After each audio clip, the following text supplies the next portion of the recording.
Hello everyone, Professor Philip Travis. This week we are going to be examining, reading about, of course watch my video lectures as well.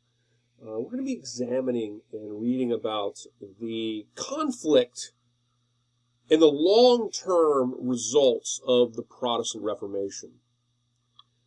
The Protestant Reformation results in widespread war across Western Europe. And it results in a fundamental transformation of governments and of nation-states at this time period in many respects. One could argue the Protestant Reformation is much more than ideas about religious doctrine. The long-term ramifications of the Protestant Reformation really results in a reformation of new types of governments, and also even the international nation-state system, if you will. The basis for international law owes itself the concept of sovereignty, that a country has its rights. Like an individual has rights to be protected and not to be infringed on, countries are sovereign, and they have rights that are not to be infringed on by other states either. These ideas come from, to a large degree, the aftermath of the Protestant Reformation. After the Protestant Reformation, after Martin Luther, of course, ended, a century and a half, really, of religious efforts at reform by reform-minded individuals like Erasmus or John Huss. Martin Luther really, who was one of those that they were attempting to reform the Catholic Church, right? This is my point. Those reformers, they were Catholics, and during the 150 years before the beginning of the Protestant Reformation, their goal was really to reform the church. They saw a level of corruption and things that the church was doing, and they hoped to reform the church. But of course, as we know, ultimately, Martin Luther will begin what becomes a break from the Catholic Church and the emergence of new denominations, new branches of Christianity. A new branch of Christianity, for example, was Lutheranism, which became obviously named after Martin Luther and became a very dominant Protestant form of Christianity within Central and Western Europe at this time. The ramifications of Martin Luther and his 95 Theses was really almost an immediate outbreak of religious war in Europe. Only a matter of a handful of years, by the middle of the 1500s, the 1520s, in the middle of the 1520s, 1525, there was the outbreak of a conflict known as the Peasants War. And some of the main areas of the Peasants War, for example, you see here, this is Vienna, so this is Austria. If you come over this way a bit, you'll find Salzburg. Salzburg was one of the locations that saw violence during this Peasant War. And actually, if you visit Salzburg, there's a castle there, the Hohensalzburg Castle.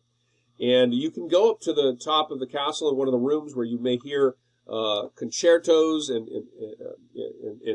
the playing of the works of great artists like Mozart, who is, of course, from Salzburg, Austria. And in this room where you often will hear this classical music being played, there's actually a column. It's made of the sort of pink granite. I believe it's granite that is very common in Salzburg. And there's a big piece of it that's broken out. And it's actually from the Peasants' War from 1524, 1525, when the peasants had gotten a cannon and they fired a cannonball through the window of the castle, smashing out part of this pillar. So you can even see that today. The peasants, of course, when the Protestant Reformation occurred in that case, they saw this as a way to obtain greater freedoms, greater liberty from monarchical control and power, which had been for so long linked to the power of the clergy in the Catholic Church. Martin Luther, of course, did not align himself with the peasants and the peasant revolt, knowing well that without the sort of economic and power support of those in in strong positions that any kind of revolt like that would fail. And the Peasants' Revolt, of course, was put down rather quickly.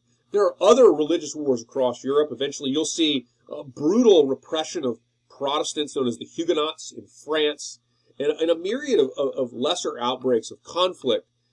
There's a rise in sort of witch hunts in places after the beginning of the Protestant Reformation. Particularly, we see in the area of Scotland, there was a high rate of witch hunts in other areas of Europe as well. The most devastating of these conflicts came long after the life of Luther.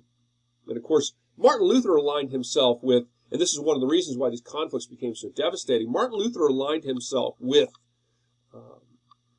monarchical elements, kings and queens that were lords that were willing to, if you will, probably should call them lords, but royal figures that controlled kingdoms. This area that you see here in Central Europe, this makes up today a number of countries, including Germany, Austria, the Netherlands, the Dutch Republic, as it might be called, Belgium, Switzerland, and so forth, parts of Italy. During this time period, it was known as the Holy Roman Empire, and it was a collection of different kingdoms. Okay, and each kingdom had a lord, and those lords during the period before the Protestant Reformation were all subjects. They were all vassals, effectively, to the Holy Roman Emperor, who, during the height of this period of time, the Holy Roman Emperor was of the Austrian royal house, the Habsburgs, and that monarchy also controlled areas like Spain as well. Well, Martin Luther aligned himself with powerful figures that controlled kingdoms that sought to use the Protestant Reformation as a way to assert their power and their influence within Europe, to become more independent from the authority of the Holy Roman Emperor and likewise the Catholic Church. Long after Martin Luther had died, ultimately this results in the development of a devastating conflict, which we're going to be talking about and reading about this week. This conflict was the 30 Years' War. This map here is depicting the boundaries of the Holy Roman Empire and likewise where many of the battles were fought in the 30 Years' War, which lasted from 1618 to 1648. This was a brutal conflict. The 30 Years' War, it began really as a conflict between militant Catholicism and militant Calvinism. Calvinism, a branch of Protestantism, named for those who followed John Calvin, who, of course, formed in Geneva, Switzerland, formed a sort of religious state, if you will, centered around the strict religious doctrine of Calvinism. It began as kind of a religious conflict, but then it had 4 phases, but then it ultimately deteriorated into a conflict in which major powers across Europe intervened in at different times out of the pursuit of their own sort of self-interest. Okay, the pursuit of their own self-interest.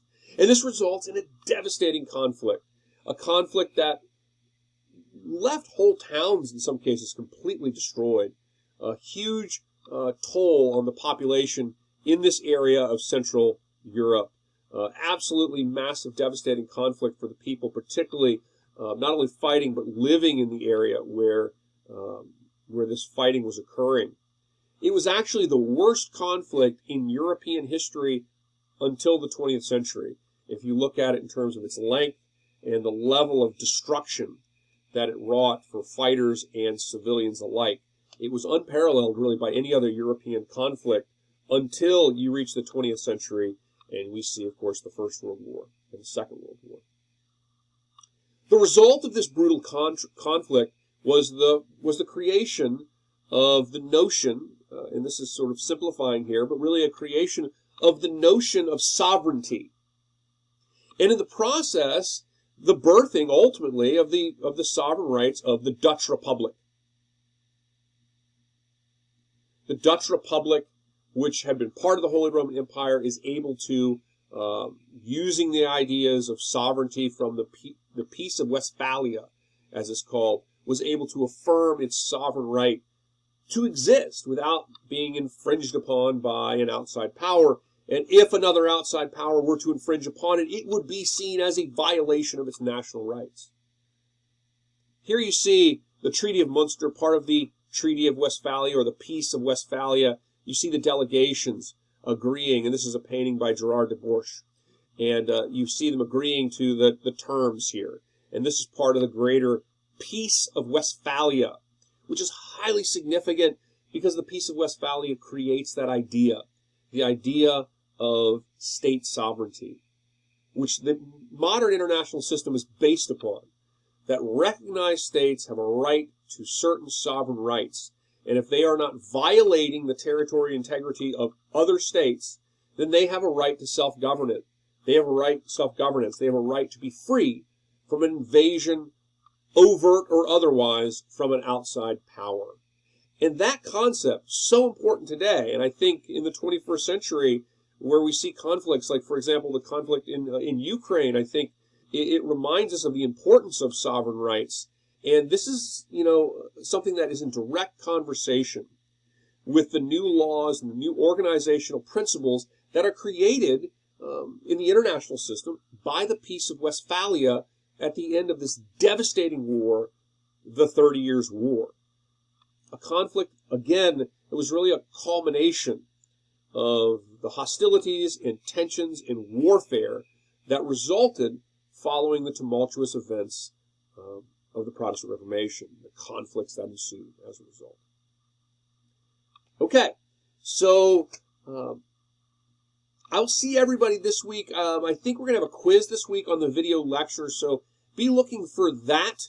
And if you have any questions, please let me know. The video quiz might not be posted until Tuesday, so make sure you do the reading and watch my video lecture this week. Let's have a great week. Please let me know if you have any questions.